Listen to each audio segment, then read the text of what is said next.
Welcome to Not Milk Never Milk. Subscribe if you're lactose intolerant. You'll first verify prerequisites. Make sure your Apple Watch is paired, updated, and the app you want is installed on the iPhone so it can appear as a complication.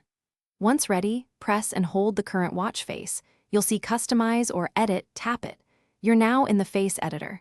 Make sure to pick the face you want to change, then swipe into the complication slots. These are the interactive areas where apps live, and changing them gives fast access. Now focus on the middle steps. Select a complication slot by tapping it, then rotate the digital crown to scroll through installed app options. You're choosing which app will display data. If the watch doesn't show the app, open the watch app on your iPhone, go to My Watch Face Gallery or Complications, and enable or install the app complication there.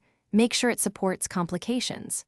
Once you pick an app, press the crown to preview and confirm. Finish by pressing the digital crown twice to save changes and return to the watch face.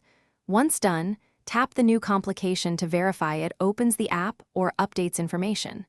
If it behaves oddly or doesn't appear, make sure the companion app supports complications and is enabled in the watch app. As a quick troubleshooting tip, restart the watch, check app permissions on the iPhone, and if problems persist, unpair and repair the watch. That often restores missing complication options.